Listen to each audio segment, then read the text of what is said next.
Let's talk about the brand new Ballerina film, and this is from the world of John Wick. As it starts, Ana de Armas in the lead role, where she plays this assassin ballerina named Eve Macaro, who is trained by the same family who trained John Wick. Seeking revenge for those who is responsible for her father's death, she takes on a whole bunch of killers. And what Ana de Armas did in this film as Eve, she was awesome. She kicked a lot of ass, and she is definitely a standout in the world of John Wick. Ana de Armas supremacy. And with this film, it does have a great supporting cast. We get Norman Reedus joining the John Wick world, and he was great in this. His role is different than Daryl, and it was just so cool to see him in the John Wick world. I am a huge fan of Norman Reedus. I thought his character was very interesting, and his fight scenes were great. Also with this film, we do get Keanu Reeves back as John Wick, who as always, it is awesome to see on screen. John Wick is one of the best characters ever. This takes place in between John Wick Chapter 3 and 4, so it was interesting to see how it fits between them two. We also do see Ian McShane back as Winston, who has a very interesting dynamic with Eve.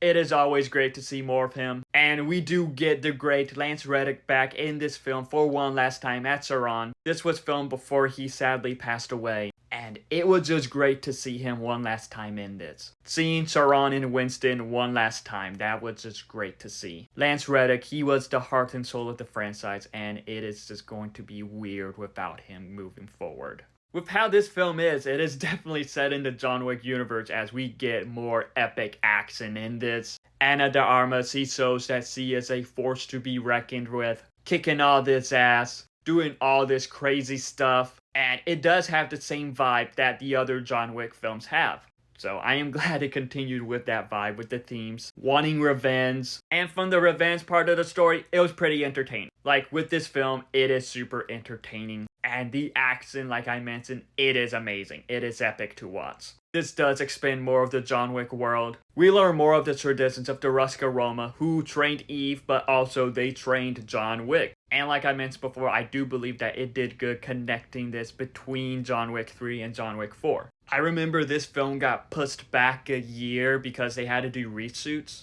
Well, it turned out that they had to cut some stuff out of the script before filming, and then after they filmed everything, they're like, okay, let's shoot all this other stuff. I do wonder how the original cut would have been, but with what we got, it is a great entertaining film. I love the John Wick films, and with this, it pretty much has everything that a John Wick film has. It is a fun action film that has a great cast, great action, and a great story. But have you seen Ballerina? If so, what are your thoughts on it? Let me know in the comments below, and follow me for more.